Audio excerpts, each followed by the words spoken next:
Bonsoir à tous les camarades, Stéphane Blay d'Istanbul.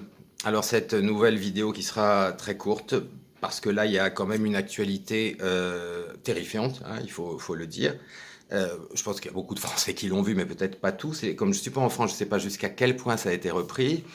Mais vous avez à l'Assemblée nationale un débat qui a été ouvert sur l'ouverture de camps de concentration. Enfin, évidemment, ils vont appeler ça des camps d'internement ou des camps de je ne sais quoi. Enfin, bref, pour les personnes qui sont positives du Covid.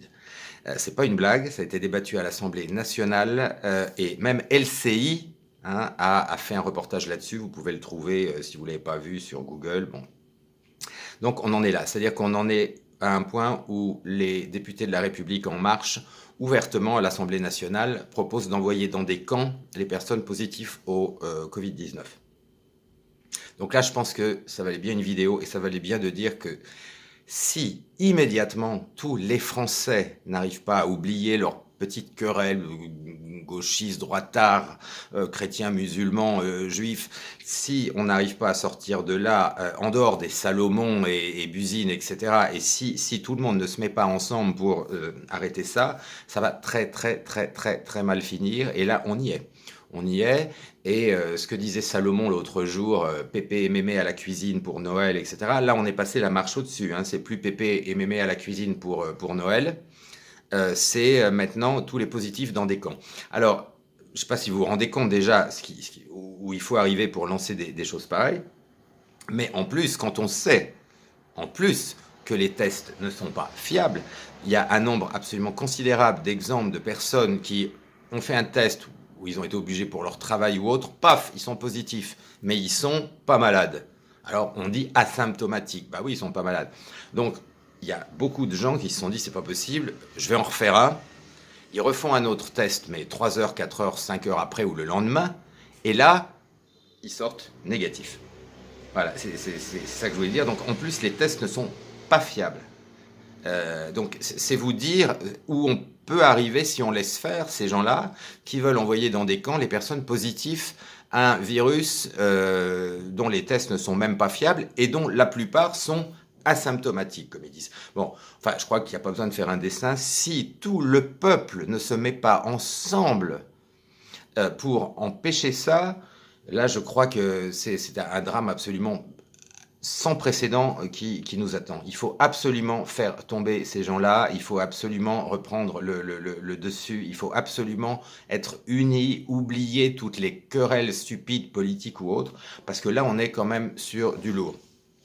Quand un député à l'Assemblée nationale, un député d'En Marche, lance l'idée d'envoyer les positifs du Covid-19 dans des camps, en disant que c'est déjà plus ou moins prêt, et que l'idée est reprise. Alors il y a des gens qui apprécient plus ou moins, mais c'est discuté, et apparemment, voilà, enfin, ça devrait marcher. Enfin, je ne sais pas si vous vous rendez compte où on en est. Donc pour ceux qui n'ont pas vu cette info, vous allez sur Google, LCI a fait un grand article là-dessus, LCI, hein, attention, on est là.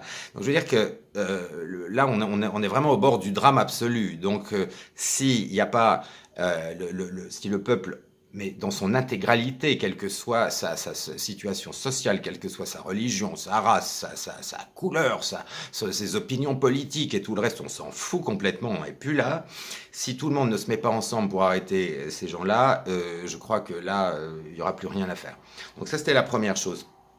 La deuxième, c'est que on a appris aussi que d'ailleurs, quand il y aurait ce vaccin, eh bien, il y a un député, qui est d'ailleurs un député d'extrême gauche, mais quand ils font quelque chose de bien, il faut le dire, c'est pas un Français, hein, mais qui a posé la question, donc, et qui a exigé une réponse, il a dû s'y prendre à plusieurs fois d'ailleurs, du Parlement européen, pour savoir exactement à qui ils avaient fait commande des vaccins, pour combien d'argent, etc., etc., et dans quel contexte. Alors il ressort que pour des centaines de milliards, ils ont acheté à Big Pharma des vaccins qui vont arriver, et qu'en plus, comme ils ont été obligés de répondre, ils ont répondu pour toutes les personnes qui n'accepteront pas le vaccin, enfin dont le vaccin aura des effets nuisibles sur leur santé. Et on sait très bien que comme ce vaccin a été fait à la va-vite et qu'on ne peut pas injecter chez les gens un vaccin qui a été fait alors qu'on n'a pas le recul pour ça, enfin ça, les spécialistes en ont déjà parlé.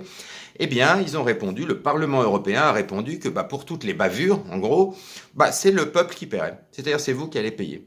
C'est-à-dire que à chaque fois qu'il y aura quelqu'un qui va mourir à cause de ça, tous ces dégâts, ça sera le contribuable européen qui va payer. En plus du reste. Mais je veux dire, on n'en est même plus là.